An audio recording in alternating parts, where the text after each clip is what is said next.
Welcome to Season 18 of the 5-Minute Biographies podcast from 5minutebiographies.com, where each week we tell you interesting things about interesting people in about 5 minutes. If you enjoy the show and would like to support us, why not consider buying us a coffee?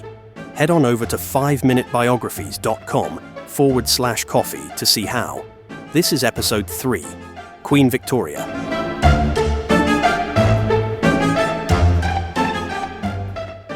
Queen Victoria, one of the most enduring and influential monarchs in British history, was born Alexandrina Victoria on the 24th of May 1819 at Kensington Palace in London, England. The only daughter of Prince Edward, Duke of Kent and Strathearn, and Princess Victoria of Saxe-Coburg-Saalfeld, she was part of the extended royal family that linked most of the European monarchies of the time. Her father died when she was less than a year old, and Victoria was brought up under the strict supervision of her mother and her ambitious advisor, Sir John Conroy. Victoria's childhood was marked by the so-called Kensington system, a rigid set of protocols designed by Conroy to keep her under close control. She was kept isolated from most of her extended family, and her life was highly regimented. Victoria's mother and Conroy aimed to mould her into a submissive, pliable figure. But Victoria's strong-willed personality soon became apparent. She rebelled against the restrictions of her upbringing, particularly resenting Conroy, with whom she clashed repeatedly. Despite the constraints, Victoria received a solid education, with lessons in languages, history, and politics, which would later help her navigate the complexities of her reign. When Victoria's uncle, King William IV, died on the 20th of June 1837, Victoria, aged just 18, ascended to the throne. She was crowned Queen of the United Kingdom on the 28th of June 1838 in a grand ceremony at Westminster Abbey. Her accession marked the beginning of the Victorian era, a period of immense change and progress for Britain. Early in her reign, Victoria relied heavily on the guidance of Lord Melbourne, her first Prime Minister, who became something of a father figure to her. Their close relationship helped stabilize her early years as Queen, though it also attracted criticism from those who believed she was too reliant on Melbourne's influence. In 1840, Queen Victoria married her first cousin, Prince Albert of Saxe-Coburg and Gotha. Their marriage was not only a love match but also a strong partnership that deeply influenced Victoria's reign. Albert was a man of progressive ideas, and he encouraged Victoria to embrace technological advancements and social reforms. Together, they had 9 children, all of whom married into European royal families, earning Victoria the nickname Grandmother of Europe.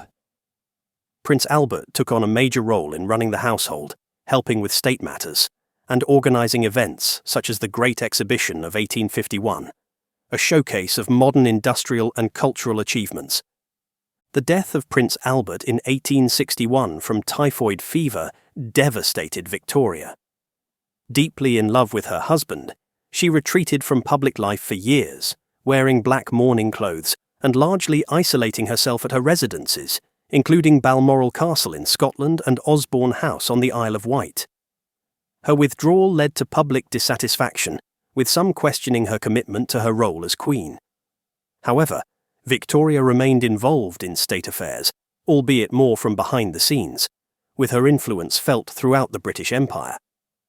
Victoria's reign witnessed Britain's transformation into an industrial powerhouse, as well as the expansion of the British Empire, making her the symbolic figurehead of a global empire on which the sun never set.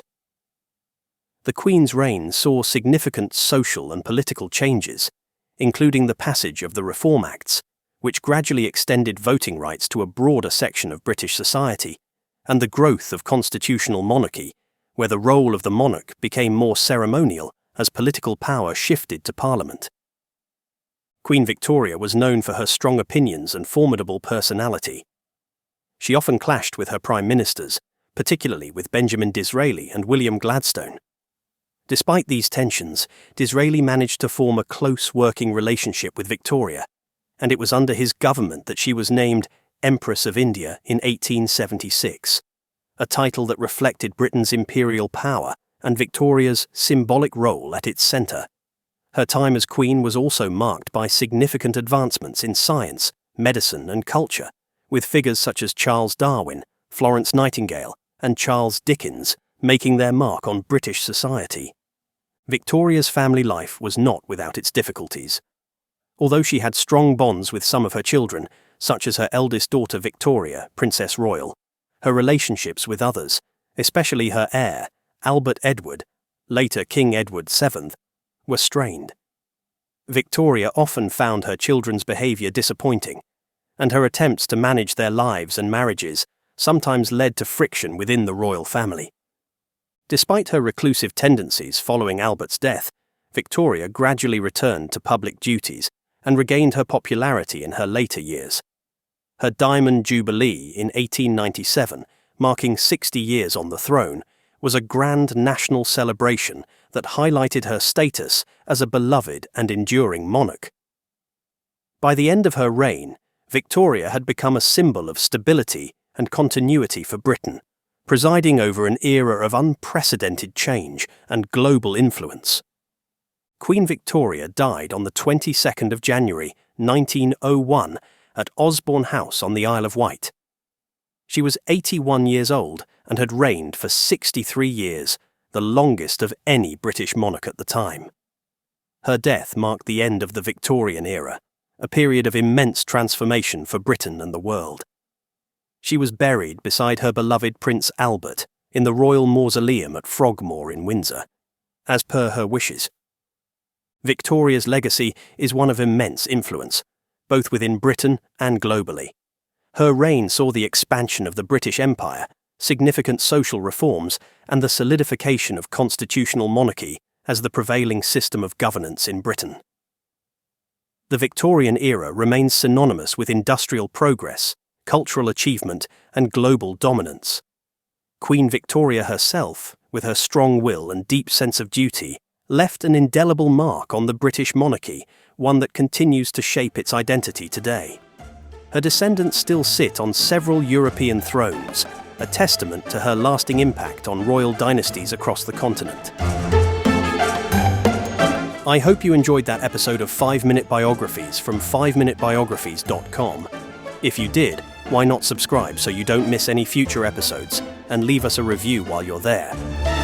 Also, why not consider our other 5-minute podcasts? 5-Minute History, 5-Minute Murder, 5-Minute Mysteries, and 5-Minute Warfare. Thanks for listening, and I'll see you next week.